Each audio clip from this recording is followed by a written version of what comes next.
Right, so a warm welcome to all of you.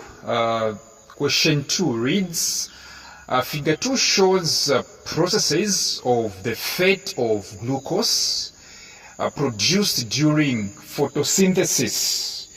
So this statement simply means glucose is produced during the process called photosynthesis. Okay? At the same time, the same statement highlights that glucose definitely comes to an end. Glucose faces its end. Okay? So which means there is time for its production and there is time for its usage, its ending. The letters C to I represent these processes. And we have all these letters. Glucose becoming amino acids is called process C, which is also extended to proteins. Glucose becoming sucrose is labeled as process D. Let's not forget glucose becoming fats and oils, and this process is labeled as E. Glucose becoming starch is labeled as process F. Not forgetting, glucose becoming cellulose is labeled as process G. Again, glucose becoming nucleic acids is labeled as H. Glucose becoming energy is labeled as I. So let's dive right into the questions. Question A, they are saying define the process represented by the letter I. Alright, define the process represented by the letter I. So here they are not saying identify the process I. No. They're saying define. They want you to give a proper definition of the process labeled I. Right? So, but now the question is, how exactly can you define if you don't know the process itself? That's one big question. That's one big fat question. How exactly do you define? How do you give the definition of a process if you don't know the process? So look at the process called I. This one is glucose becoming energy, or energy being produced from glucose. That's respiration, which is tissue respiration. But this question is not saying identify. No. It's saying define. So when answering this question, you have to identify first and then you define. So identifying the process should be kept to yourself.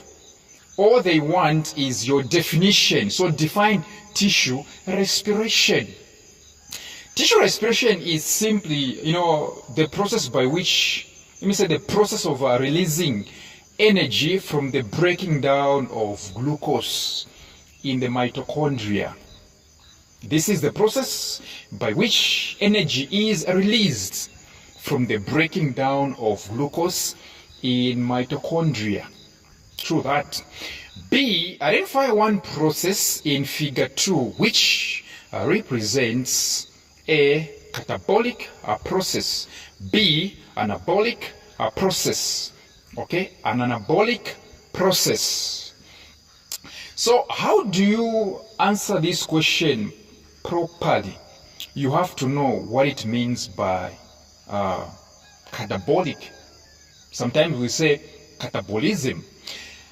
A catabolic process or reaction is such a reaction in which larger molecules are broken down into smaller units. This is one process in which larger molecules are broken down. Take for instance breaking down glycogen to glucose. Glycogen is very big. Glycogen is big. It's bigger than glucose. So breaking down, glycogen to glucose is one example of a catabolic process. It's a breaking down process. When it comes to anabolic process or anabolism, anabolism simply means building. This is one process in which smaller units, all right, are used to build up larger molecules. So in short, I'm trying to say a catabolic process is the opposite of anabolic process. So catabolic is breaking down, anabolic is building up. So they are saying, let us identify the processes highlighting what? Catabolic process. Here there is only one. Let's look at C. C involves a glucose becoming amino acids. No, that is building up. Okay, because amino acids come from glucose. That is building up. Hey, you subscribe to my channel, and then you come for my WhatsApp tuitions. You've heard the way I'm teaching, right? This is very amazing, actually. I can feel it myself. So, looking at process C, you realize that glucose is becoming amino acids. What exactly do you think? That is what? That is building. That is not breaking. So, this is not catabolic. Look at D, process D. All right? Look at D very well. Glucose becoming sucrose. Hey, let me not waste your time. The answer is the answer is H-I-J-K. No, there is no J. The answer is I. All right? Yes, I'm from defining respiration, which is I, right? I said this is the process by which energy is released from the breaking down, which means catabolic. Breaking down, which is catabolic. So I is the best answer here for catabolic.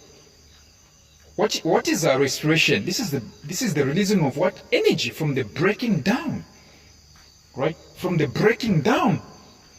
Even in the definition of respiration, which is I, you hear the word breaking down, which is catabolizing. So I is definitely the answer. Number 2, Roman numeral 2 on the same question, anabolic process building, right? So there are so many answers here. C is one of them because building amino acids you need glucose, right? Building amino acids you need what? Glucose. There are so many answers here. You can choose D, you can choose E, you can choose F, you can choose G, you can choose H. All these are anabolic. They involve building. Yes, they do involve what? Building. And so we have a question C. They are saying, if this fate of glucose was in the human body, which means if everything that you are seeing here, if at all some of these processes were happening in humans, okay, which means assume glucose was in you, all right? Assume this glucose was in you. Assume this is happening to you. Assume it's you who had eaten this glucose. Identify 2 processes from figure 2 which would take place. Which would take place. All right? So you can choose C. What is C? Glucose becoming what? Amino acids. Yes. Glucose becoming what? Amino acids. That is one thing that happens in humans.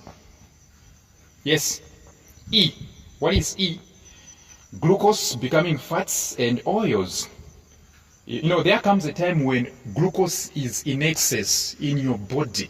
So your body resorts to changing that glucose to fats and oils. All right? So C, E, these are answers. Even H, you can even choose H. Okay? H, this is whereby glucose is becoming nucleic acid. Yes, in your body, glucose can be used to build up nucleic acid.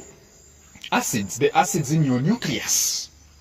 All right, that's why the nucleic acids. And we have two: ribonucleic acid, which is RNA, and DNA, which is deoxyribonucleic. What is this? Deoxyribonucleic acid, DNA. Okay, deoxyribonucleic acid. So nucleic acids, the acids in your nucleus, they come from the glucose. All right. So these are the answers. You can choose C, E, H. These are the answers. You can just choose one of them. Idiot.